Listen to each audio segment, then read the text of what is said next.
घोल कमाया, गुरमत हृदय गरीबी आवे। हाँ तिस घोल कमाया, पर नारी दे नेड़ न जावे। हाँ तिस घोल कमाया, पर दर नूं हथ ना लावे। हाँ तिस घोल कमाया, पर निंदा सुन आप हटावे। हाँ तिस घोल कमाया, सतगुर का उपदेश कमावे। हाँ तिस घोल कमाया, थोड़ा सबे थोड़ा ही खावे। गुरमुख सोई सहज सुमावे। गुरमुख सोई सहज सुमावे। परम सन्मान जो जुगो जुग टालो, जबर शतर तक दे मालक, समरथ गुरु, प्रतख गुरु, पूरे गुरु, शब्द गुरु,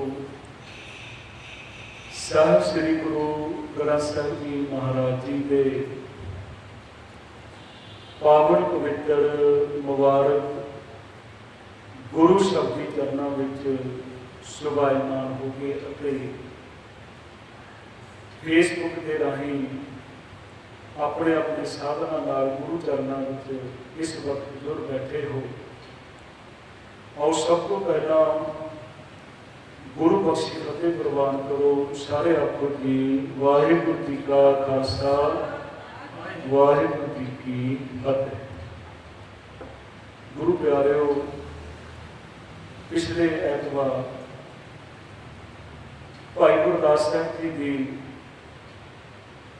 12वीं पौड़ी की चौथी पौड़ी आप जी ने सरवण की सी, जिसकी आप पहली पंक्ति की ही विचार समय के मुताबिक कर सके सी। हाँ तिस घोल कमाया, गुरमत हृदय गरीबी का। निमरता भाव जिहड़ा है उस सिख के अंदर गरीबी किहड़ी चाहिए है, नाल शब्द लिखा गुरमत गुरु की महत्व है। ये सतगुरु अज बख्शिश कर रहे हैं जिहड़ियां अगलियां पंक्तियां हैं भाई गुरदास साहब जी दियां। हाँ तिस घोल कमाया, पर नारी दे नेड़ ना जावे। क्योंकि सिक्खी कमाउण दीयां ये निशानियां हैं, जिहदे विच प्रमुख ये 6 निशानियां इस पौड़ी दे विच भाई गुरदास साहब जी ने बख्शिश कीतियां। हाँ तिस घोल कमाया, पर नारी दे नेड़ ना जावे। हुण इत्थे इस तरह भी एक भाव साडे मन विच आ सकदा है कि शायद गुरु साहब जी औरत के विरोधी हैं, पर ऐसा नहीं। गुरबाणी का बख्शिश करती है, सतगुरु आप कह रहे हैं सो क्यों मंदा आखिए जित जमै राजा। स्त्री को इन्ना सम्मान दिता गया। भाव आप सारे सहज पाठ भी करते हो, बाणी पढ़ते हो, स्त्री रूप के विच होके ही बाणी उच्चारण किया। नाले भी गुरु साहब महाराज जी ने बाणी के विच बख्शिश की, उस स्त्री को इन्नी महानता दी। धन धन पिता, धन धन कुल, धन धन सो जननी जिन गुरु जने। धन जनेंदी माओ आए सफल से, कितने प्रमाण गुरबाणी के। गुरु साहब ने स्त्री को बराबर का सम्मान दिया। पर नाल भाई गुरदास साहब जी अज समझा रहे हैं भी जे असीं सिक्खी नूं कमाउणा है तो सिख का आचरण जिहड़ा है बेविचारी ना होवे। आचरण सिख का बहुत ऊंचा होना चाहिए। पर तन पर दारा पर हरि ताके निकट वसे नर हरि। जिहड़ा इन्हां विकारां तो बच जाए। गुरु साहब ने तो बड़े सोहने स्पष्ट लफ्ज़ां दे विच रहतनामिਆਂ विच भी बख्शिश की। पर बेटी को बेटी जाने पर स्त्री को मात बखाने अपनी स्त्री सिर रख हुए रहत बाण गुर का सिख सु। सिख का जीवन घड़िया सिखी किस तरह कमानी है। गुरु साहब ने अनेकों प्रमाण गुरबाणी के भी बख्शिश की। बहुत सोहना जीवन सिख का घर के रख बख्शिश कर मन को संबोधन करके सानू समझाने का यतन किया। गुरु तेग बहादुर साहब जी के वचन असीं पढ़ते सुनते हैं, कहते मन रे कौन कमत तै लीनी पर दारा कहते स्त्री पराई स्त्री पर दारा निंदया रस रचियो राम भगत नहीं की। परमात्मा की भगती कदे नहीं की। एक बहुत बड़ा समूह गुरु साहब जी ने एक परिवार के रूप के विच सानू जीवन बख्शिश करते कि सिख के जीवन के विच कोई कमी ना रह जाए। सिख का आचरण बेविचारी ना हो, सिख विकारी ना हो। गुरु साहब ने बहुत बड़ी साडे ते किरपा कर। जे असीं अमृत की दात लेंदे हां, कुरैतां दे विच दो चीज़ां बहुत सोहणियां लिखियां, एक तंबाकू का सेवन करना, पर उहदे विच नाले भी लिखिया पर स्त्री पर पुरुष गवन नहीं कर। ये बड़ी कुरैत है। ते वो मनुख जिहड़ा है फिर इस अमृत की दात को वांझा रह जाता है। ये पछतावा करता है, हो सकता है कि दोबारा फिर वो अमृत की दात प्राप्त करे। कुरैत इस कुरैत करता है कि दोबारा अमृत छकना पे। बहुत इतिहास के विच सानू गुरु साहब ने बख्शिशां कीतियां। जिस तरह गुरु नानक साहब जी ने आवाज़ बुलंद की, सो क्यों मंदा आखिए जित जमे राज। इसी तरह समय पर समय आज हम स्त्री जाति को बराबर का दर्जा जे आप बारीक तौर पर पढ़ के विचार लांगे कि पर नारी के नेड़ ना जाए, गुरु साहब शायद विरोधता कर रहे हैं। गुरु साहब ने तो बराबर का सम्मान दिता। जे मैं इतने बैठा कथा कर रहे हैं तो इतने बीबी बैठ सकती है। जे पुरुष कीर्तन कर सकते हैं तो बीबियां भी कीर्तन कर सकती। पंज प्यारियां दे विच भी बीबियां शामिल हो सकती। बराबर का गुरु साहब ने सम्मान दिया। इन्ना उच्चा आचरण से गुरु के सिखा अज भी है, पर थोड़ा थोड़ा कितने असी अवेसरे हो रहे हैं, गुरमत तो दूर होने का यतन कर रहे हैं, जिहदे करके अज सानू पछतावा भी हो रहा। एक उदाहरण मैं आपकी के नाल साझी कर रहा। 1857 के गदर होया दिल्ली के विच। कतलों गालत हुई। अंग्रेजों ने कहा भी जो तुसीं लुट सकते हो लुट लो, लोगों के घर लुट लो, जो कर सकते। लुटन वाले कौन सी जो साडे नाल 1984 में होया। इसी तरह पहला भी होता है। दिल्ली के विच बहुत कुछ वापरिया। एक गुरु का सिख सी फौज के विच अमृत वेले उठिया, नितनेम किया, अपनी वर्दी पाई, अपनी बंदूक चुकी तो गुरु साहब के चरणों में अरदास की कि गुरु साहब मैं जा रहा हाँ, पर आप जी ने कृपा करनी, मेरे को वो काम करायो जो आप जी को भावे, वो काम ना करायो जिहड़ा आप जी को चंगा नहीं लगे। ये सारी अरदास होनी चाहिए है कि गुरु साहब वही काम करायो जिहड़ा तुहानूं चंगा लगे। वो चला गया। हुण की देखता है कि लोग जिहड़े मेरे नाल दे साथी जिहड़े आ, लोगों के घरां नूं लुट रहे, लोगों का समान लुट रहे। एक बहुत बड़ी बिल्डिंग, बहुत बड़ा घर, उस घर दे विच भी सिपाही बड़े हुए, क्योंकि अंग्रेजों ने शह दे दी जो तुसीं लुट सकते लुट लो। उहदे विच फिर सरकारी बंदे भी, उहदे विच फौज के बंदे भी लुट रहे। उस घर दे विच फौज के बंदे सिपाही बड़े हुए सन लुटण वास्ते। वो मुसलमानों का घर सी। उन्होंने बंदे जिहड़े भज गए तो बीबियां घर दे विच सन। चीख चघाड़ा पिया होया सी ते अंदर वो गुरु का सिख चला गया। क्योंकि सिख नूं तां गुरु साहब ने दूसरे की रक्षा करने वास्ते ही बनाया। किसी ने जुर्म होता उत्ते सिख अड़ता है, खड़ता है। तो उसी तरह उस सिख ने भी किया, आगे जाके खड़ा हो गया बंदूक लैके, कहने लगा कोई इस घर को नुकसान नहीं करेगा, ना किसी बीबी को हाथ लाए। तू कौन है, तेनों किहने भेजा? उन्हें आख्या मैनू बड़े साहब ने भेजे, मैनू बड़े साहब ने भेजा। उन्होंने सोचा भी शायद अफसर ने किसी भेजा होना, वो सारे चले गए।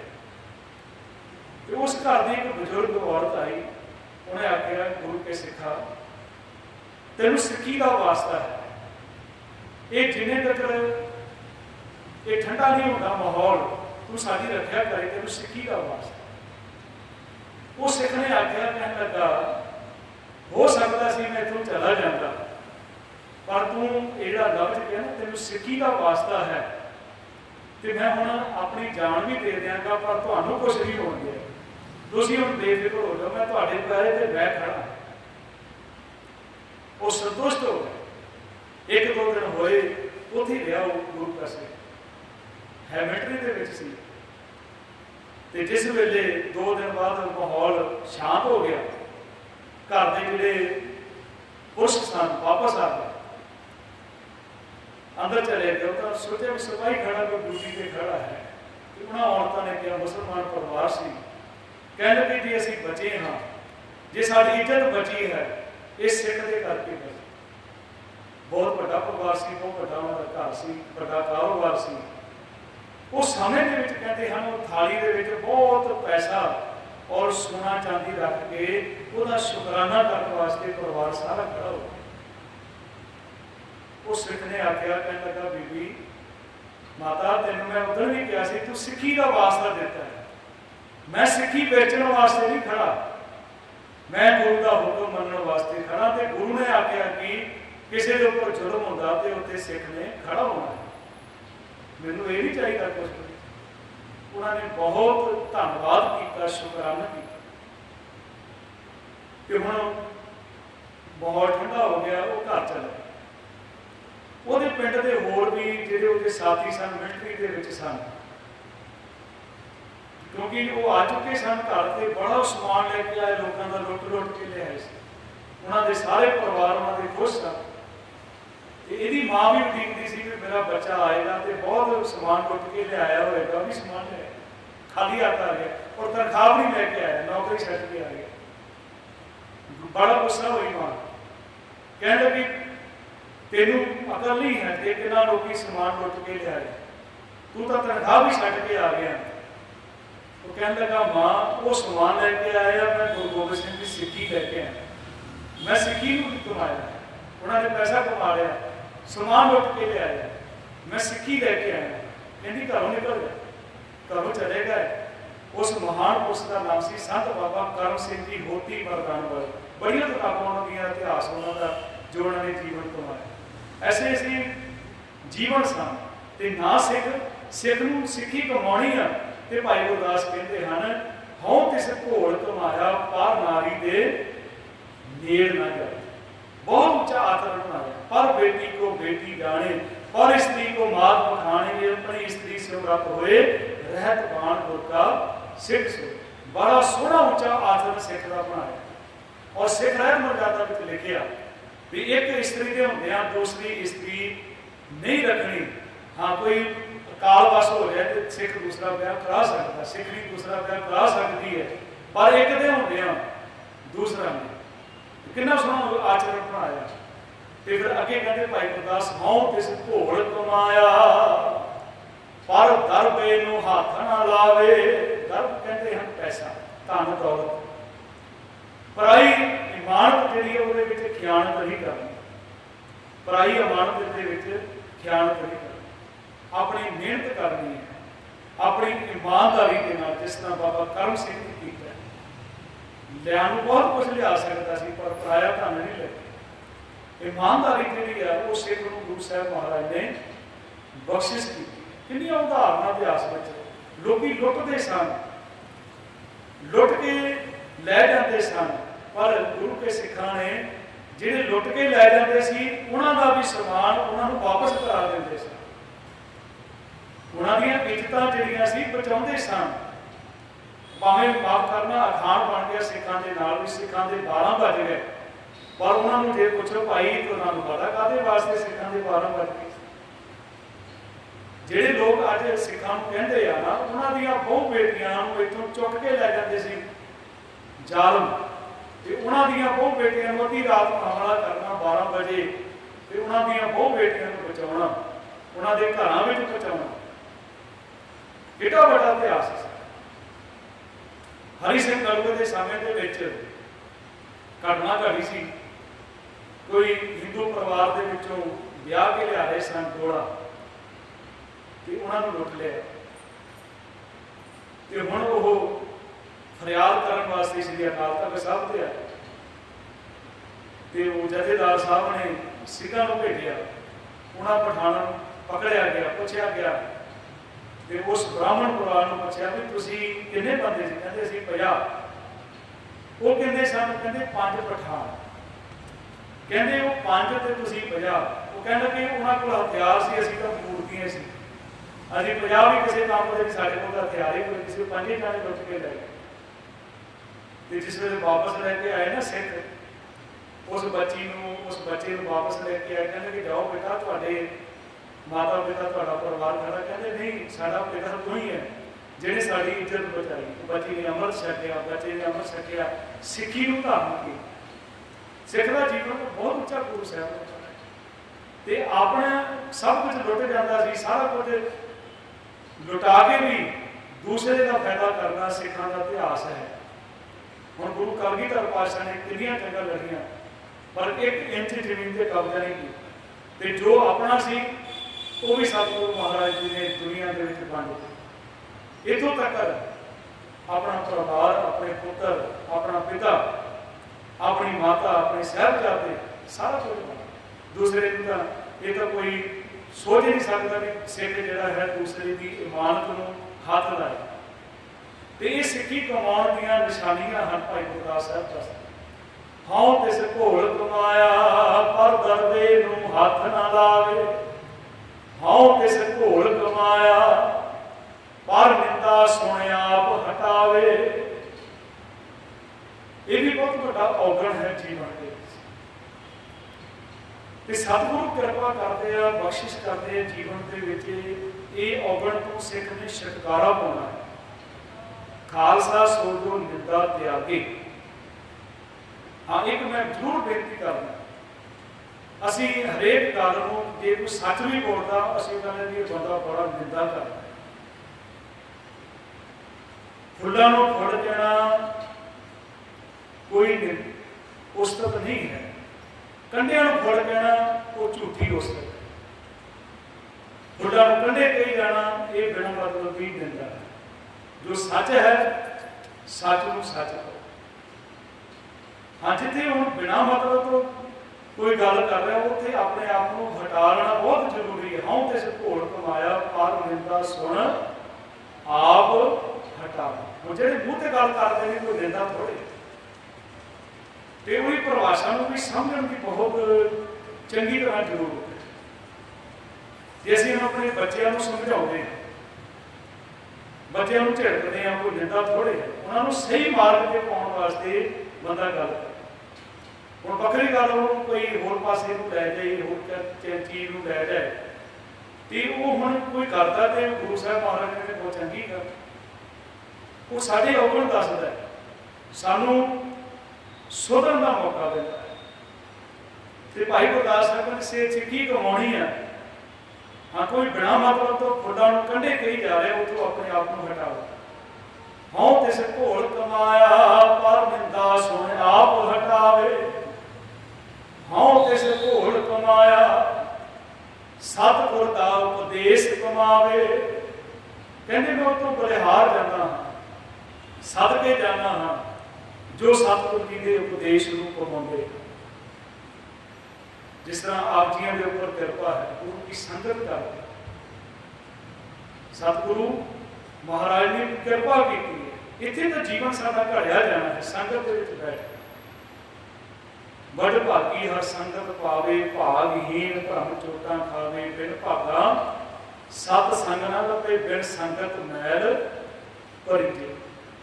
किन्ने भागां वाले आपकी 2 टाइम 3 टाइम आने वाले तुसीं इत्थे बैठे हो।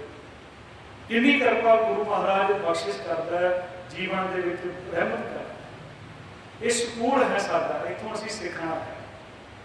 इत्थे गुरु के उपदेश नूं कमाउणा, जो गुरु उपदेश करदा, उपदेश गुरु का जिहड़ा है उन्होंने जीवन के विच प्रवान।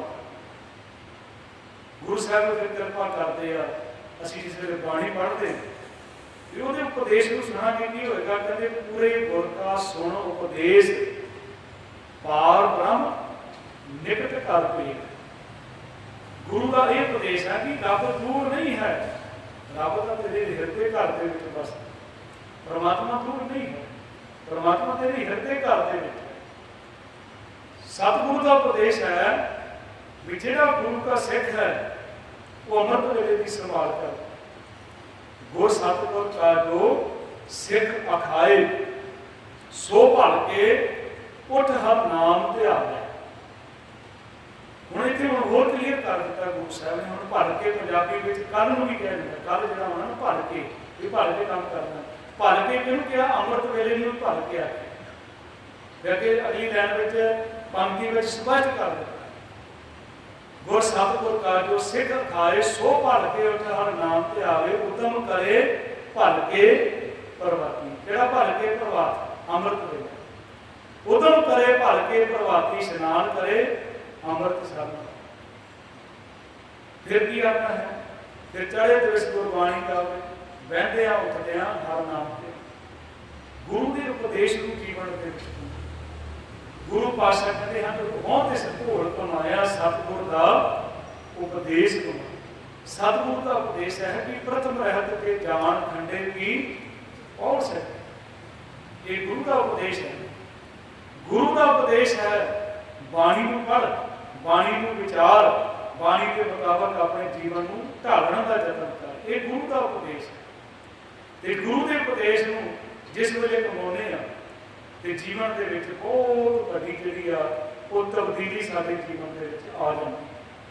सतगुरु का उपदेश कमा, गुरु के उपदेश को कमाता है। अज किन्ने भागां वाले आ गए सिख जिन्हें भी संसार भर के विच रहिंदे, एक उड़ीक रहिंदी अमृत वेले विसो सचखंड श्री दरबार साहब को हुक्म आएगा, असीं उहनूं सरवण करना। असीं उहनूं गुरु साहब ने अज उपदेश की दिता है, बाणी की उपदेश दे, तो वो मुताबिक फिर अपना सारे दिन जीवन बिताने का यत्न करना। ये गुरु का उपदेश है, बाणी जी है गुरु का उपदेश। और गुरु का उपदेश कले किसी वास्ते नहीं है। मैं कल भी बेनती कर रहा सी कि ऐसे भी धर्म हिंदुस्तान के विच हन जिहड़े लोग किते रब का नाम सुन लैंदे सी, उन्हां दे कन्नां विच ढाल के सिक्का पा दिता जांदा सी कि तुसीं रब का नाम क्यों सुनिया। पर गुरमत यह कहती है कि जे तू नाम नहीं सुनेगा तेरे कन ही व्यर्थ है। कन काहदे वास्ते दिते हैं? गुरु साहब कहते ये सतगुरु मेरेओ साचे सुनने नूं बिठाए, साचे सुनने नूं बिठाए शरीर लाए सुनो। सतगुरु गुरु कहता सुनो, वो भी सन जेड़े कहते नहीं सुन। गुरु ग्रंथ साहब का उपदेश कभी सिखा वास्ते नहीं है, ये उपदेश सारे वास्ते है। खतरी ब्राह्मण सूद वैश्य उपदेश क्यों करना को साझा। पर गल यह है कि असी उपदेश को कमाना है। जिहड़ा कमांदा है भाई गुरदास साहब कह रहा हाँ तिस घोल कमाया सतगुर दा उपदेश कमावे। फिर अगे बख्शिश करते हैं जे सिक्खी कमानी है हाँ तिस घोल कमाया थोड़ा सवे थोड़ा ही खावे। ये तो उस वेले होंदा ना जिस वेले रब दे नाल मनुख जुड़, जिन्ने तक असीं सिर्फ दुनियावी रसां दे विच फसे हुए हैं उन्हें तक नाम का रस आ ही नहीं सकता। परमात्मा के नाम का रस नहीं आ सकता जे असीं दुनियावी रसां दे विच ही फसे हुए। तो उदन जिदन फिर परमात्मा की कृपा हो जाती है, जिदन जीवन के विच संतोख आ जाता। भाई आसा की वार दे विच असीं पढ़दे सुणदे हैं सेव कीती संतोख ही जी सचो सच दिया। उन्हीं दुनिया थोड़े बंदना अन पानी थोड़ा दुनिया का बंधन भाव दुनिया के जंजालों तो उपर उठ जाते हैं, रहते दुनिया के विच ही है, रहते परिवार के विच ही गृहस्थ विच रहते हैं, उन्हीं दुनिया तोड़े बंधना अन्न पानी थोड़ा। कई लोग खाण वास्ते जीते हैं, कई जीवन वास्ते खाते, थोड़ा समय थोड़ा ही मौत जे असीं अमृत वेले उठना है तो फिर सानूं जल्दी सोना पे, थोड़ा खावांगे फिर नींद भी घट आए। हाँ तो इस घोल कमाया थोड़ा समय थोड़ा, पर लालच होता है ना मनुख, हम बंदे ने रोटी खा ली, क्योंकि लोड़ की सीमा है, लोभ की सीमा कोई नहीं। जिहड़ा बंदा 2 रोटियां खांदा 4 खा लेगा, 4 वाला 8 खा लेगा, 10 रोटियां जिन्नी को हुण उन्ना क खाएगा ना जिन्ना को पेट सहार लेगा। लोड़ की सीमा है, लोभ की सीमा नहीं। तो वो लोग जिहड़े फिर ज़्यादा खाधा है कि बाबा होर खाना खुशी खुआर जित खाधे तन पीड़िए मन में चले बेकार, उन्ना क खाना। और बंदा रोटी खाता ना 3-4 रोटियां खा लिया, तो कुछ होर फुलका लै लो, नहीं भी बस हो गया, अद्धा लै लो चल पूरा ही दे दो, इदा के भाव बन जाने। तो लोभ जिहड़ा है, लोभी जन न जाने पक अपक सब, जिन्ना घट खावांगे शरीर सिर्फ शरीर को चलाने वास्ते, तो उन्होंने फिर आनंद भी आएगा, फिर नींद भी घट आएगी। जो हम 8-8 रोटियां खा के सोना, फिर अमृत वेला कितों होना है? थोड़ा सवे थोड़ा ही खा। हाँ शरीर का काम है, शरीर को आराम भी चाहिए, शरीर को भुख भी लगती है, सिर्फ शरीर को चलाने वास्ते भोजन करना है। तो कहते हों तिस घोल कमाया थोड़ा सवे थोड़ा ही खावे। ये 6 निशानियां दसियां ना।